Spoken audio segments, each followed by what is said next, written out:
अस्सलामुअलैकुम। अगर आप सस्ती और आसान परफेक्ट बेकिंग सीखना चाहते हैं तो आप बिल्कुल ठीक जगह पे आए हैं। तो जी हाँ व्यूअर्स, आज मैं आपको बनाना सिखाऊंगी उम्रा मुबारक थीम वर्क केक, जिसे कि मैंने सेमी फॉन्डेंट के साथ तैयार किया है। इस पे सेमी फॉन्डेंट वर्क किया था। इस वीडियो के अंदर मैं आपको केक का स्पंज तैयार करना चॉकलेट फ्लेवर में, उसके अलावा फॉन्डेंट के साथ तस्बीह तैयार करना, जाइन मास को तैयार करना, इसके ऊपर ग्लिटर करना सिखाऊंगी। मोस्ट सेलिंग केक है मेरा ये उम्रा मुबारक के थीम के साथ, जो कि बहुत ही ज़बरदस्त बन के तैयार होता है और खाने में भी बेहद टेस्टी बनता है। उसके साथ साथ मैं आपको चॉकलेट फज केक तैयार करना सिखाऊंगी, बहुत ही आसान और बहुत ही परफेक्ट तरीके के साथ। यहाँ आप देख सकते हैं कि कितना सॉफ्ट, कितना स्पॉन्जी और कितना ज़बरदस्त केक हमारा बन के रेडी हुआ है। उसके अलावा व्यूअर्स, मैं इन दोनों केक्स को, एक को पतीले में बेक करूँगी और एक को मैं ओवन में बेक करूँगी, और फिर दोनों के रिज़ल्ट में क्या फ़र्क आया था ये भी मैं आपको बताऊंगी कि कौन सा तरीका बेस्ट है बेकिंग के लिए। आप ओवन में बेक करें या फिर पतीले में बेक करें। इसके अलावा चॉकलेट गिनाज तैयार करने का तरीका आपके साथ शेयर करूंगी कि मौसम के हिसाब से किस तरह इसमें चेंजिंग करनी है, केक पे किस तरह से गिनाज को अप्लाई करना है कि बिल्कुल स्मूथली ये एक जैसा अप्लाई हो जाए ईजीली। तो चलिए हम अपनी रेसिपी स्टार्ट करते हैं। तो उससे पहले मेरी आपसे छोटी सी रिक्वेस्ट है कि चैनल को सब्सक्राइब कर लें। वीडियो अगर पसंद आए तो लाइक शेयर ज़रूर कीजिएगा और कमेंट्स बॉक्स में अच्छे अच्छे कमेंट्स का इजहार भी कीजिएगा कि आया ये वीडियो आपके लिए हेल्पफुल साबित हुई या नहीं। तो सबसे पहले मैंने यहाँ पे, क्योंकि 3 पाउंड का केक तैयार करना है, यानी 3 पाउंड बैटर तैयार करूँगी, जिससे मैंने 2 केक तैयार करने हैं, एक 2 पाउंड का और एक 1 पाउंड का। दोनों का बैटर मैं इकट्ठे ही रेडी करूँगी। उसके बाद मैंने इनको दोनों बॉल्स में ट्रांसफ़र कर लूँगी। तो यहाँ पे देखिए जी, मैंने दोनों टिन्स को रेडी कर लिया था, यानी अच्छी तरह से ग्रीस कर लिया था। अब इसके अंदर मैं बटर पेपर बिछा दूँगी इसके बेस में। तो यहाँ पे देखिए जी, बटर पेपर बिछाने के बाद ऑयल के साथ मैंने बटर पेपर को भी ऊपर से ग्रीस कर लिया था। तो आपने भी केक बनाते वक्त सबसे पहले केक टिन रेडी करके रख लेने हैं। उसके बाद आपने अगर पतीले में बेकिंग करनी है तो पतीले को प्री हीट होने के लिए रख देना है 10 मिनट के लिए मीडियम फ्लेम पे। अगर ओवन में बेकिंग करनी है तो ओवन को भी 10 मिनट के लिए प्री हीट होने के लिए रख देना है। तब अब यहाँ पे मैं आपको एक टिप देती चलूँ कि अगर आपके पास केक मोल्ड ना हो तो आप इस तरह का मिठाई का डब्बा भी इस्तेमाल कर सकते हैं। 7 इंच के इस डब्बे में मेरा 2 पाउंड का केक बहुत ही ज़बरदस्त किस्म का रेडी हो जाता है। अब यहाँ पे मैंने, क्योंकि 3 पाउंड का स्पंज तैयार करना है, लेकिन 1 पाउंड वाले के अज्जा मैंने रिटर्न में मेंशन कर दिए हैं, तो आप अपने हिसाब से एडजस्ट कर लीजिएगा। यहाँ पे मैंने 6 अदद अंडे लिए हैं, जो कि रूम टेम्परेचर पर हैं, फ्रिज के रखे हुए, ठंडे नहीं। 150 ग्राम मैंने ली है पीसी हुई चीनी और 130 ग्राम मैंने लिया है मैदा। दोनों चीज़ें मैंने मेजरिंग स्केल से मेजर करके ली हैं, और साथ मैंने लिया है 20 ग्राम कोको पाउडर। ये तीनों चीज़ें भी आपने छान के अच्छे से रेडी करके रख लेनी है। अब हमें चाहिए वनीला एसेंस, जो कि हम इसमें डालेंगे तकरीबन हाफ़ टी स्पून के बराबर। उसके साथ ही हमें चाहिए इसके लिए बेकिंग पाउडर। बेकिंग पाउडर आपका एक्सपायर ना हो, फ्रेश हो और यूज़फुल हो, इसे आप चेक करके फिर इस्तेमाल कीजिएगा। साथ ही मैंने यहाँ पे थोड़ा सा लेमन एसेंस भी यूज़ किया था। जब आप वनीला एसेंस और लेमन एसेंस दोनों को इकट्ठे यूज़ करते हैं तो बहुत ही ज़बरदस्त किस्म का फ्लेवर आता है हमारे केक में। आप चाहें तो साथ थोड़ा सा चॉकलेट एसेंस भी यूज़ कर सकते हैं।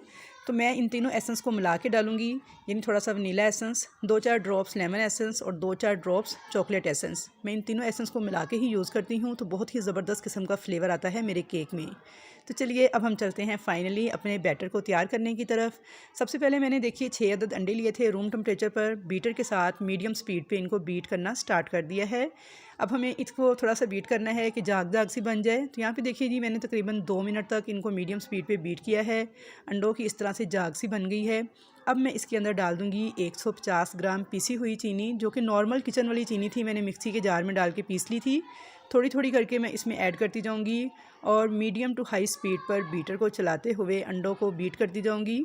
तो यहाँ पे देखिए जी, 2 से 3 बैच के अंदर मैंने सारी चीनी का पाउडर जो है वो अंडों में शामिल कर दिया है। और अब इनको इतना बीट करना है कि बिल्कुल क्रीमी सी शक्ल में आ जाएं और अंडे जो हैं हमारे फ्लफ़ी हो जाएं, यानी इनका वॉल्यूम जो है वो डबल हो जाए। तो यहाँ पे देखिए जी, तकरीबन मुझे 4 से 5 मिनट लग गए थे मीडियम टू हाई स्पीड पर बीटर को चलाते हुए। तो आपने बीटर को इस तरह से चलाते हुए चारों तरफ घुमाना है बॉल के अंदर, एक ही जगह पे नहीं चलाते जाना, बल्कि इसे चारों तरफ घुमाते हुए चलाना है ताकि हर तरफ से अंडे अच्छे से बीट हो जाएं। तो यहाँ पे देखिए जी, 4 से 5 मिनट लगे थे मुझे, अंडे काफ़ी अच्छे से बीट हो चुके हैं। मैं इसके अंदर 1 टीस्पून वनीला एसेंस शामिल कर दूँगी। थोड़ा सा मैंने चॉकलेट एसेंस और थोड़ा सा लेमन एसेंस भी शामिल कर दिया है, 2-2 4-4 ड्रॉप्स। अब मैं बीटर को चलाऊंगी मीडियम टू हाई स्पीड पर, इतना कि ये बिल्कुल क्रीमी सी शक्ल में आ जाए अंडे और जो हमने चीनी को मिक्स किया है। तो यहाँ पे देखिए जी, 5 मिनट लग गए थे मुझे इसे बीट करते हुए। अब इसको चेक कर लेते हैं। तो उसका ये तरीका है कि आपने इस तरह से बीटर को उठाना है थोड़ा सा बैटर ऊपर गिराना है और इस बैटर को कुछ सेकंड्स तक सरफेस पे स्टे करना चाहिए। ये देखिए लाइनें मैंने बनाई है और ये स्टे कर रही हैं, फ़ौरन से गायब नहीं हो रही। इसका मतलब है हमारा जो बैटर है ना बहुत अच्छे से रेडी हो चुका है, अंडे बहुत अच्छी तरह से बीट हो चुके हैं। तो ये तरीका है अंडों को चेक करने का कि आया वो बीट हो चुके हैं या नहीं। तो चलिए अब हम अपनी बाकी चीज़ें रेडी कर लेते हैं। यहाँ पे मैंने मैदा ले लिया है 130 ग्राम, 20 ग्राम कोको पाउडर, 2 टीस्पून डाल दिया है उसके अंदर बेकिंग पाउडर और तीनों चीज़ों को अच्छी तरह से मिक्स कर लिया है और इनको मैं छान लूँगी 2 मरतबा।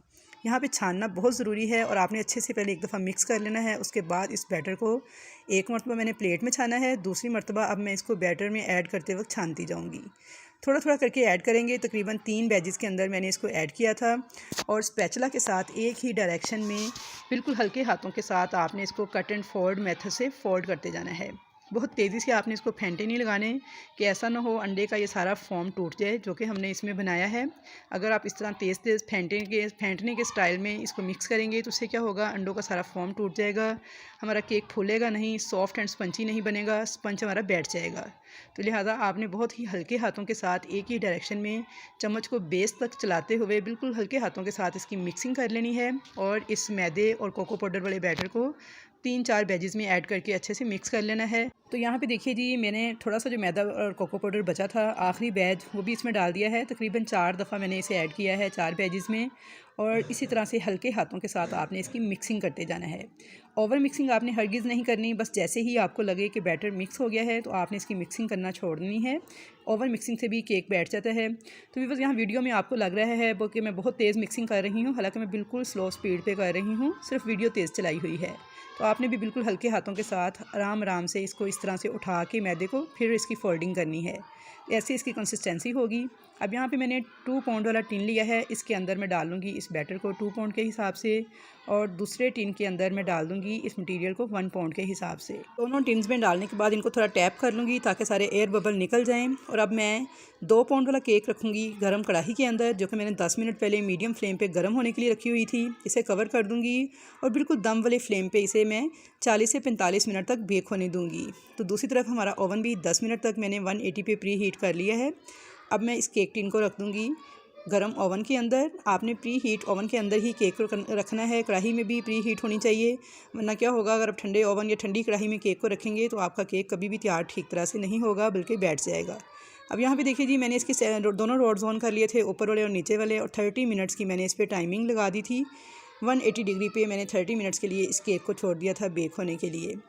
तो अल्हम्दुलिल्लाह माशाल्लाह यहाँ पे तकरीबन 45 से 50 मिनट लग गए थे कढ़ाई वाले केक को बेक होते हुए। तो ये देखिए माशाल्लाह कितना ज़बरदस्त बन के रेडी हुआ है। अब इसको चेक कर लेते हैं कि कहीं अंदर से कच्चा तो नहीं। एक टूथपिक लेंगे, इस तरह से इंसर्ट करेंगे तो देखिए ये बिल्कुल क्लीन है, कुछ भी इसके साथ चिपका हुआ नहीं है। अगर कुछ चिपका हुआ फील हो तो आप केक को 5 से 10 मिनट मज़ीद बेक कीजिएगा। तो यहाँ पे देखिए जी, केक मेरा रेडी है। इसे मैं निकाल के काउंटर पे छोड़ दूँगी ताकि अच्छी तरह से ठंडा हो जाए। और ये देखिए कितना सॉफ्ट है, आप इसकी सॉफ्टनेस का अंदाज़ा देखें, मैं उंगली लगा रही हूँ और केक देखिए कितना सॉफ्ट बन के तैयार हुआ है। तो चलिए अब ओवन वाले केक को भी देख लेते हैं।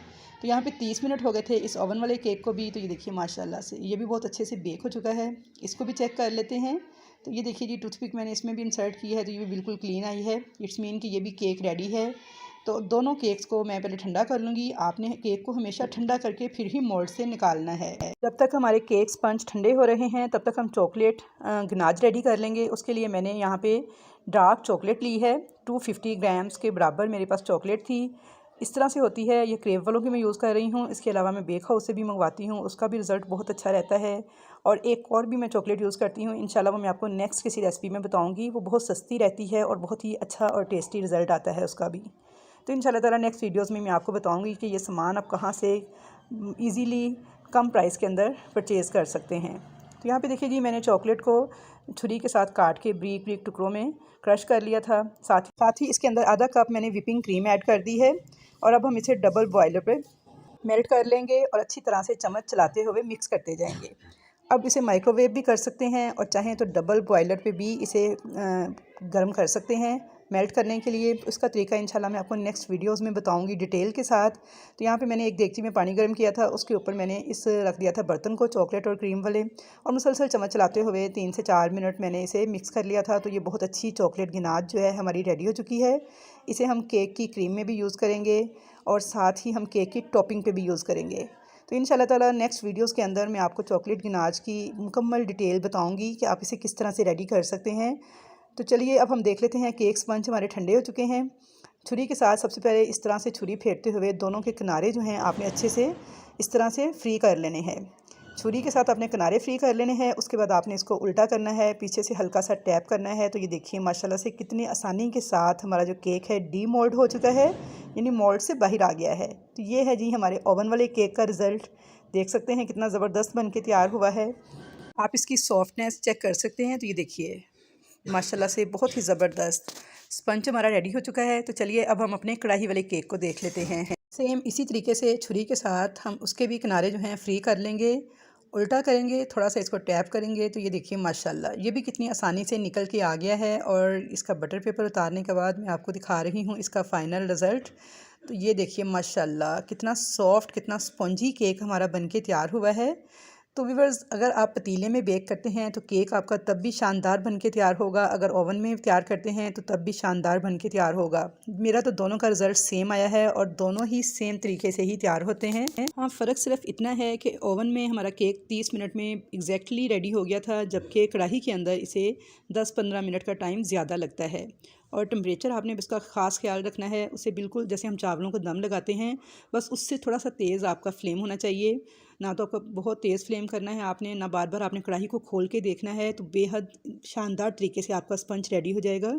ये गारंटी है मेरी इंशाल्लाह ताला इस रेसिपी के लिए। तो आप बेफ़िक्र होकर इसे ट्राई कर सकते हैं।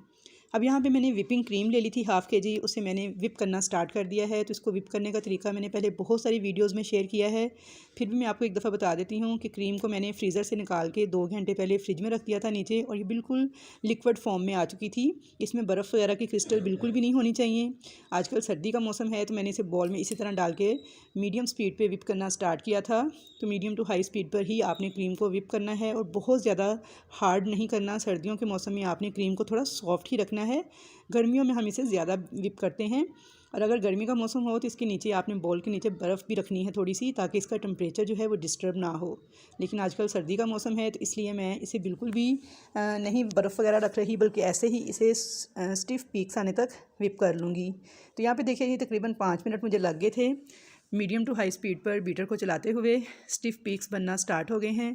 तो बस इतना ही मैं क्रीम को विप करूँगी, बहुत ज़्यादा इसे मैं हार्ड नहीं करूँगी, या बहुत ज़्यादा इसमें आपने स्टिफ पीक्स आने तक इसको विप नहीं करना, वरना उससे क्या होता है कि सर्दियों में जब बहुत ज़्यादा विप करने के बाद आप क्रीम को केक पे अप्लाई करते हैं तो फिर केक के ऊपर क्रैक्स आ जाते हैं। तो यहाँ पे देखिए क्रीम स्टे कर रही है, बीटर से नीचे नहीं गिर रही, स्टिफ पीक्स आना स्टार्ट हो गए हैं। तो इसका मतलब है बस इतना ही हमें क्रीम को विप करना है, इससे ज़्यादा हम इसे विप नहीं करेंगे। और तकरीबन 5 से 6 मिनट लगे हैं मुझे इसे विप करते हुए। दूसरी तरफ देखिए जो चॉकलेट मैंने मेल्ट करके रखी थी क्रीम डाल के, वो थोड़ी हार्ड हो चुकी है क्योंकि ठंडी हो गई है। तो अब मैं इसमें से 2 से 3 टेबल स्पून भर के इस क्रीम के अंदर ऐड कर दूंगी, क्योंकि हमें ये चॉकलेट क्रीम केक रेडी करना है। तो बहुत ही ज़बरदस्त फ्लेवर आएगा इस चॉकलेट का क्रीम के साथ। तो बस लाजमी इस रेसिपी को ट्राई कीजिएगा, तो इंशाल्लाह ताला आपको बेहद पसंद आएगी मेरी ये रेसिपी। तो यहाँ पे देखिए जी मैंने 3 टेबल स्पून भर के जो चॉकलेट थी मेल्ट की हुई वो ऐड कर दी है इस क्रीम के अंदर। 1 से 2 मिनट अच्छी तरह से बीटर को चलाते हुए मैं इस चॉकलेट को इस क्रीम के साथ मिक्स कर लूँगी। तो हमारी चॉकलेट क्रीम रेडी हो चुकी है। अब हम करेंगे अपने केक की आइसिंग। तो यहाँ पे देखिए जी हमारी चॉकलेट क्रीम रेडी थी, इसे हम एक साइड पे रखेंगे। और सबसे पहले मैंने टर्न टेबल के ऊपर एक रुमाल बिछा लिया था, वो इसलिए कि इससे हमारा जो केक बोर्ड है वो स्लिप नहीं करता, यानी अपनी जगह से हिलेगा नहीं, और इजीली इस पर हम फ्रोस्टिंग कर लेंगे। तो यहाँ पे मैंने 2 पाउंड वाला केक था, उसको मैंने 2 लेयर्स में काट लिया था। उम्रा थीम केक हम तैयार करेंगे। और ये देखिए यहाँ पे मैंने नॉर्मल टेम्परेचर पे दूध लिया है, उसके अंदर मैंने 1.5 टेबल स्पून जो चॉकलेट मेल्ट करके रखी थी वो ऐड कर ली है, और चॉकलेट सिरप जो है वो रेडी कर लिया है, यानी इससे हम अपने केक को सॉक करेंगे। थोड़ी सी क्रीम लगाई है मैंने केक बोर्ड के ऊपर ताकि केक हमारा हिले नहीं, और ये दूध मिली चॉकलेट के साथ हम इस केक को सॉक कर लेंगे। तो यहाँ पे देखिए जी मैंने केक को अच्छे से सॉक कर लिया था इस दूध के साथ, जिसके अंदर मैंने चॉकलेट मिक्स की थी, जो मेल्टेड चॉकलेट थी। थोड़ी सी क्रीम जो हमने चॉकलेट क्रीम रेडी की है वो हम इसके ऊपर डालेंगे, स्पैचुला के साथ इसे लेवल करेंगे। और यहाँ पे देखिए जी क्रीम से मैंने केक को कर दिया है कवर। थोड़ा सा मैं किनारे से भी इसे इस तरह से साफ़ कर लूँगी, नीट कर लूँगी क्रीम के साथ। और अब हम इसके ऊपर केक का जो दूसरा पीस हमने कट किया था वो हम रख देंगे। और अब एक बहुत अहम टिप मैं आपको देती चलूँ, अगर आप चाहते हैं कि आपकी केक जो है बिल्कुल स्मूथ रहे, ऊपर से आइसिंग के बाद बिल्कुल नीट लुक आए उसकी ऊपर से, तो आपने क्या करना है, जो केक की बेस वाली साइड है इसे आपने फ्रंट वाली साइड बना देना है। यानी देखिए ये मेरी केक की बेस वाली साइड थी और इसे मैंने सबसे ऊपर इसे लगा दिया है उल्टा करके। तो क्योंकि उसकी जो बेस वाली साइड है वो बिल्कुल स्मूथ होती है, तो इस तरह हमारे केक की आइसिंग भी बिल्कुल स्मूथ होगी, बहुत नीट लुक आएगी इसकी और केक बिल्कुल लेवल जो है वो कट होगा। तो यहाँ पे देखिए जी मैंने इसे भी सोक कर लिया था। अब मैं इसके ऊपर थोड़ी सी क्रीम लगा के इसे क्रम कोट कर लूँगी और इसे रख दूँगी थोड़ी देर के लिए फ्रिज में, ताकि क्रीम अच्छे से सेट हो जाए। तो यहाँ पे मैंने दूसरा स्पंज भी सेम इसी तरीके से रेडी कर लिया था, उसको भी मैंने क्रम कोट करके तो फ्रिज में रख दिया था। तो इंशाल्लाह ताला दूसरे केक की जो आइसिंग का मुकम्मल प्रोसीजर है ना, ये मैं आपको कल की वीडियो में बताऊंगी, क्योंकि अगर आज की वीडियो में मैं ये सारी चीज़ें आपको बताने लग गई तो वीडियो बहुत लंबी हो जानी थी। तो इसलिए आज की वीडियो में सिर्फ और सिर्फ हम उम्रा थीम केक को ही कवर करेंगे। और कल की वीडियो में इंशाल्लाह ताला मैं आपको जो चॉकलेट फज केक है उसे कवर करना बताऊंगी कि उसे मैंने किस तरह से कवर किया था। तो यहाँ पे देखिए जी मेरा फाइनल क्रम कोट जो है मैंने कर लिया है केक पे, और इसके किनारे को भी आपने साथ साथ ही नीट करते जाना है, नीचे से बेस बोर्ड को भी साफ़ करते जाना है, वरना क्रीम इस पर जब जम जाती है तो फिर बहुत मुश्किल से साफ़ होती है। तो बस इसी तरह फ़ौरन से ही साफ़ करके अब मैं इसको फ्रिज में रख दूँगी 15 से 20 मिनट के लिए। तो यहाँ पे देखिए जी मैंने क्रम कोट करने के बाद केक को 20 मिनट के लिए फ्रिज में रख दिया था, और अब 20 मिनट के बाद मैंने केक को दोबारा से फ्रिज से निकाल लिया है। अब हम इसकी फ़ाइनल आइसिंग स्टार्ट करेंगे। मेरा गला थोड़ा सा ख़राब है तो इसलिए थोड़ा सा इग्नोर कीजिएगा। तो यहाँ पे देखिए जी मैंने ज़्यादा सारी क्रीम जो है केक के फ्रंट पे भी और केक की साइड्स पे भी पहले अप्लाई की थी और उसके बाद उसे स्मूथ कर लिया था। आप इसे स्पैचुला की मदद से भी स्मूथ कर सकते हैं, पैलेट नाइफ़ की मदद से भी कर सकते हैं। जब आपकी प्रैक्टिस हो जाएगी तो फिर आप इसे किसी भी चीज़ से स्मूथ कर सकते हैं।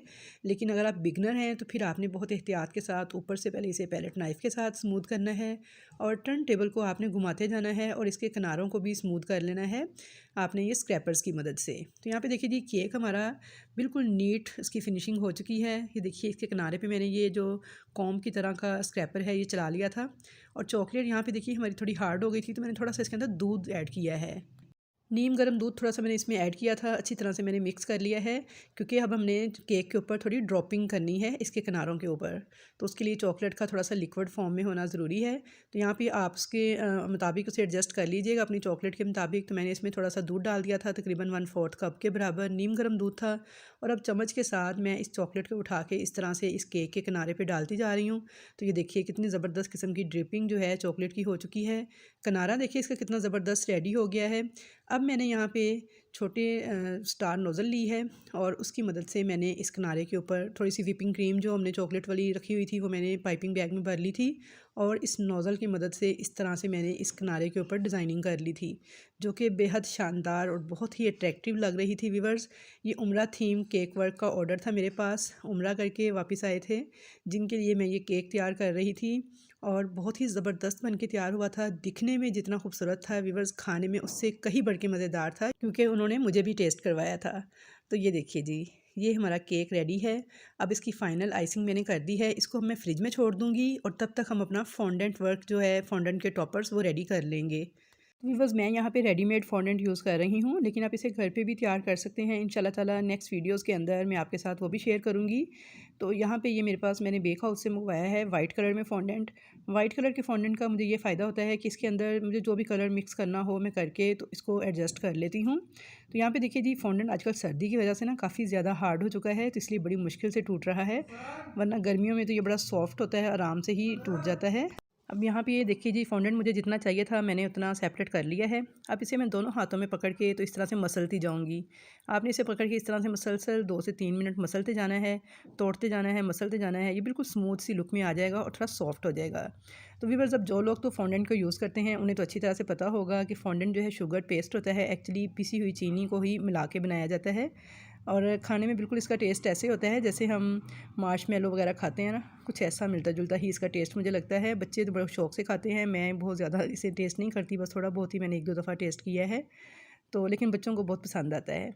अब जो बिगिनर्स हैं उन्हें मैं ये बता दूं कि अगर आप फ़र्स्ट टाइम फॉन्डेंट वर्क कर रहे हैं तो बेहतर है कि आप बाज़ार से लेकर ही यूज़ करें। आप बेक हाउस से ऑर्डर कर सकते हैं, ऑनलाइन वहाँ से मंगवा सकते हैं। वाइट कलर में मंगवा लीजिए, इसमें कोई सा भी कलर आप मिक्स करेंगे तो ये उसी कलर में आ जाएगा। तो यहाँ पे देखिए जी इस फॉन्डेंट को ना काफ़ी सॉफ्ट हो गया है। अब आपको अंदाज़ा हो रहा होगा कि देखिए कितना सॉफ्ट हो चुका है। अब मैंने यहाँ पे इसका ना थोड़ा सा मुझे चॉकलेट टाइप कलर चाहिए था, क्योंकि मैंने इसे चॉकलेट केक के ऊपर अप्लाई करना है। तो मेरे पास ब्राउन कलर नहीं था, यानी चॉकलेट कलर मेरे पास नहीं था। तो मैंने क्या किया, इसके लिए मेरे पास ये पिंक कलर था और थोड़ा सा मेरे पास नेवी ब्लू कलर था। मैंने इन दोनों कलर्स को मिक्स करके थोड़ा सा ब्राउन टाइप कलर बनाने की कोशिश की है। तो देखते हैं जी कैसा कलर इसका बनता है। तो यहाँ पे देखिए ये दोनों जेल फूड कलर्स हैं। आपने जेल फूड कलर थोड़े से लगा के इसके ऊपर इस तरह से इसे मसलते जाना है। तो यहाँ पे देखते हैं जी इसका क्या कलर निकलता है। तो ये देखें जी इसका कलर कुछ इस टाइप का हो गया था। तो ये तो थोड़ा स्काई ब्लू टाइप कलर आ गया था। तो अब मैंने थोड़ा सा कॉर्नफ्लोर जो है ना वो ऐड किया था, थोड़ा सा, क्योंकि सॉफ्ट हो गया था काफ़ी ज़्यादा। तो थोड़ा सा मैंने कॉर्नफ्लोर लगा के ना इसे अच्छी तरह से थोड़ा सा मसल लिया था कॉर्नफ्लोर के साथ, ताकि थोड़ा सा ये हार्ड हो जाए। तो यहाँ पे देखिए जी ये काफ़ी हद तक अब हार्ड हो गया था। आप इसकी जगह पे कॉर्नफ्लोर, CMC पाउडर या फिर टाइलोस पाउडर कुछ भी यूज़ कर सकते हैं।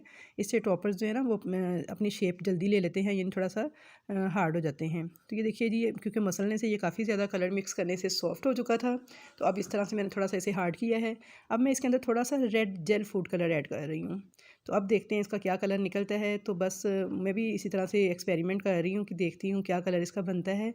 तो ये देखिए जी माशाल्लाह से अब इसका कलर ना बिल्कुल ऐसे ही आ गया था जैसे डार्क सा प्लम कलर होता है ना, इस तरह से थोड़ा सा यानी ब्राउन इसने लुक देना शुरू कर दी थी। तो बस ऐसा ही, अब इतना ही हो सकता था, इससे ज़्यादा तो ये पॉसिबल नहीं था।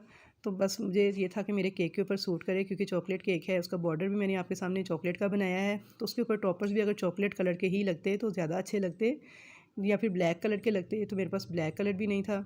तो मैंने कुछ इस तरीके से एडजस्ट करके ना, तो इसको थोड़ा सा मैंने देखें कॉर्नफ्लोर मज़ीद लगाया है, ताकि थोड़ा सा ये हार्ड हो जाए, क्योंकि जेल फूड कलर डालने से ना थोड़ा सॉफ्ट हो गया था। तो यहाँ पे देखिए जी इसका कलर अब थोड़ा सा ब्राउन से मिलता जुलता कुछ इस टाइप का हो गया था, यानी ये टॉपर्स अच्छे लग रहे थे बनने के बाद। तो बस अब इसे मैंने थोड़ा सा कॉर्नफ्लोर लगा के अच्छी तरह से थोड़ा सा हार्ड कर लिया था, बिल्कुल ऐसे जैसे हम रोटी का पेड़ा बनाते हैं ना। तो अगर हम खुशक आटे को ही हाथ में इस तरह करें, खाली आटे को, तो वो हाथों से चिपकना शुरू हो जाता है जब सॉफ्ट होगा। लेकिन जब हम सूखा आटा लगाते हैं तो फिर वो हाथों में मैनेज करना आसान हो जाता है। तो सेम इसका भी यही तरीक़ेकार है कि जब इसे हम बहुत ज़्यादा सॉफ्ट करते हैं तो फिर ये हाथों से चिपकने लगता है, लेकिन जब इसे हम थोड़ा सा कॉर्नफ्लोर लगाते हैं तो फिर ये थोड़ा सा अपनी शेप लेने लगता है। अब यहाँ पे देखिए जी मैंने इसमें से थोड़ा सा अलग किया है और इसे मैंने बेल लिया था इस तरीके से, क्योंकि मुझे इसका जाइन माज रेडी करना है। तो उसके लिए मैंने इसके 2 पीसेस कर लिए थे, यानी 2 हिस्सों में इसे डिवाइड कर लिया था। पहले हिस्से को मैंने इस तरह से बेल के तो छुरी के साथ मैंने रेक्टेंगुलर शेप में इसकी कटिंग कर ली थी। और अब यहाँ पे मैंने नाइफ़ के साथ थोड़ा सा निशान लगा के तो झालर का स्टाइल में ना कट्स लगा लिए थे, जैसे जाइन माज के सिरे होते हैं ना, कुछ उस तरह की ही मैंने शेप देने की कोशिश की थी। छोटे छोटे मैंने कट्स लगा लिए थे। तो ये देखिए जी हमारा बेहतरीन जाइन माज जो है वो तैयार हो गया है। अब जाइन माज के ऊपर से मुझे ये खाली खाली लग रहा था, तो मैंने इसके ऊपर से थोड़ी सी डिज़ाइनिंग कर ली थी। तो व्यूअर्स अगर आपको आर्ट में थोड़ी सी दिलचस्पी है, डिज़ाइनिंग वगैरह में, या फिर आपने कभी क्ले के साथ बच्चों को खेलते हुए देखा है कि वो कितनी डिफरेंट किस्म की चीज़ें बनाते हैं, चाइना मिट्टी जिसे कहते हैं उसके साथ, तो सेम समझ लें ये भी बड़ों के लिए एक चाइना मिट्टी की ही तरह का मटीरियल है, जो गम पेस्ट से या फिर फॉन्डेंट कहते हैं। तो बहुत ही मज़ा आता है इसके साथ काम करने का, क्योंकि मेरा भी आर्ट से रिलेशन है, मुझे भी शौक़ है डिज़ाइनिंग वगैरह का। तो इसलिए मुझे तो बहुत मज़ा आता है इसको कंप्लीट करते हुए। तो ये देखिए जी यहाँ पे जाइन मास के ऊपर ना मैंने थोड़े से कट्स वगैरह लगा के तो उसे निशान लगा लिया था। अब थोड़ा सा मैंने जो है इस तरह से लंबा सा बेल लिया था इसको, और इसके ऊपर छुरी के साथ मैंने इस तरह से ना कट्स लगा लिए थे, क्योंकि अब हमें तस्वीर रेडी करनी है। तो तस्वीर रेडी करने के लिए मैंने देखें थोड़ा सा फॉन्डेंट लिया है, लंबाई के रुख में उसे पहले फ़ोल्ड कर लिया था, और अब उसके छोटे छोटे पीसेस काट लिए हैं। 2 पीसेस मैंने वाइट के भी काटे थे, और इस तरह से छोटे छोटे मैंने बॉल्स जो हैं हाथ के साथ बना लिए थे। और ये मेरी तस्बीह के बॉल्स रेडी हो गए हैं, यानी मोती। तो वाइट जो है मेरे सिर्फ 2 ही यूज़ हुए थे, तो इसलिए मैंने बाकी जो है फॉन्डेंट है उसे आपने इसी तरह से इकट्ठा करके तो दोबारा से किसी भी प्लास्टिक बैग में रैप करके सेव कर सकते हैं। तो ये 6-7 महीने तक इसकी एक्सपायरी होती है, इतनी जल्दी एक्सपायर नहीं होता। तो बस आप इसे किसी भी प्लास्टिक रैप में लपेट के रख दें तो इसे दोबारा यूज़ कर सकते हैं। तो यहाँ पे देखिए जी मैंने तस्बीह को अब रेडी कर लिया था, सारे इसके बॉल्स वगैरह। अब मैंने सुई में धागा लिया है और इसे मैंने इस तरह से जैसे मोतियों को परोते हैं ना, सेम उसी स्टाइल में इस फॉन्डेंट के बॉल्स को परो लिया था, और दोनों तरफ वाइट कलर का बैलेंस रख के तो इसके सिरे के साथ इसे अटैच कर दिया था। तो बेहतरीन तस्बीह की शक्ल हमारी बन के फॉन्डेंट तैयार हो चुका है। बस अगर आपको मेरी इस वीडियो से कुछ भी सीखने को मिल रहा है या कुछ भी फ़ायदा हो रहा है तो प्लीज़ वीडियो को लाइक और शेयर ज़रूर कीजिएगा। चैनल पर नए हैं तो सब्सक्राइब कीजिएगा, और कमेंट्स बॉक्स में अपने कमेंट्स का इजहार ज़रूर कीजिएगा ताकि मेरी हौसला अफजाई हो सके। तो यहाँ पे देखिए जी तस्बीह को मैंने इस तरह से रेडी कर लिया था। एक्स्ट्रा धागा जो से है उसे मैंने उसके सिरे को ज़रा पक्का करके तो उसकी कटिंग कर दी थी। तो तस्बीह भी रेडी है और जाइन मास भी रेडी है। अब मैं इसके ऊपर थोड़ा सा ग्लिटर कर दूँगी। तो ग्लिटर के लिए यहाँ पे मैंने लिया है गोल्डन डस्ट। ये भी बेक हाउस से मिल जाता है, एडिबल है। तो बस यानी एडिबल से मुराद ये कि इसे आप खा सकते हैं, यानी ये खाने वाला जो फूड कलर है ना, ये वो वाला है। इसके अंदर थोड़ा सा मैंने कुकिंग ऑयल मिक्स करके तो इसे अच्छे से लिक्विड थोड़ी फॉर्म में ले आई थी, और ब्रश के साथ मैंने इस तरह से इसे तस्बीह पे भी और जाइनमस पे भी अप्लाई कर दिया था। और इस दोनों टॉपर्स को मैंने रात भर के लिए छोड़ दिया था इसी तरह से, ताकि सुबह तक ये ड्राई हो जाएँ। और वैसे भी आप फॉन्डेंट के टॉपर जब भी रेडी करें तो जब आपने कस्टमर को केक डिलीवर करना हो तो उससे कुछ देर पहले ही आप इनको केक के ऊपर अप्लाई करें, यानी केक के ऊपर इनको लगाएं। तो यहाँ पे देखिए जी, ये दोनों टॉपर मैंने रात भर के लिए छोड़े थे, और साथ मैंने एक तीसरा टॉपर भी तैयार किया था बाद में, जिसके ऊपर मैंने उम्रा मुबारक लिखा है। तो ये भी मैंने टॉपर रेडी कर लिया था, और ये भी मेरी तस्वीर वगैरह और जाइनमस वगैरह भी देखिए बहुत अच्छे से ड्राई हो चुके हैं। रात भर के लिए इनको मैंने इसी तरह से छोड़ दिया था। तो माशाल्लाह से बहुत ज़बरदस्त किस्म के टॉपर्स हमारे सेट हो चुके हैं। और ये जो मैंने ऊपर उम्रा मुबारक लिखा है ना, ये मैंने एडिबल मार्कर से लिखा है। तो इंशाल्लाह ताला ये सारी चीज़ें मैं आपको नेक्स्ट वीडियोज़ के अंदर एक्सप्लेन करती जाऊँगी। तो यहाँ पे देखिए जी, केक को भी मैंने रात भर के लिए फ्रिज में रख दिया था। केक हमारा बहुत अच्छे से चिल हो चुका था, क्रीम बहुत अच्छे से सेट हो चुकी थी। तो अब मैं इस जाइनमास को उठा के तो इस केक के ऊपर पहले आपने एक जगह सेट कर लेनी है कि जहाँ पे आपने इसे एडजस्ट करना है। उसके बाद आपने उसे उस जगह पे इस तरह से आराम से रख देना है। और साथ ही मैंने इसके ऊपर तस्बीह भी देखिए कि मैंने तस्बीह को भी इस तरह से एडजस्ट करना था, तो वो भी मैंने कर दिया है। अब रह जाती है उम्रा मुबारक वाले जो मैंने टॉपर रेडी किया था, उसको कहाँ पे रखना है। तो यहाँ पे देखिए केक पे जब मैं चॉकलेट की ड्रिपिंग कर रही थी तो थोड़ी सी चॉकलेट जो है ना वो केक के ऊपर मेरे से इस तरह लग गई थी। तो इसके ऊपर मैंने रख के ये लगा दिया है उम्रा मुबारक वाला टॉपर।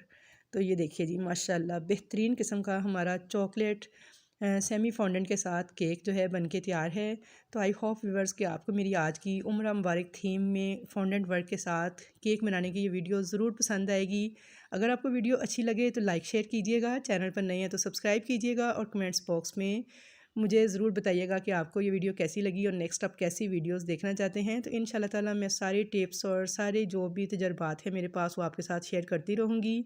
मुलाकात होगी आपके साथ एक अच्छी नई रेसिपी के साथ। और जो मैंने आपको शुरू में बताया था कि मैं आपको चॉकलेट केक के ऊपर चॉकलेट पोर करना बताऊँगी, तो वो इंशाल्लाह ताला मैं आपको नेक्स्ट वीडियो में बताऊँगी।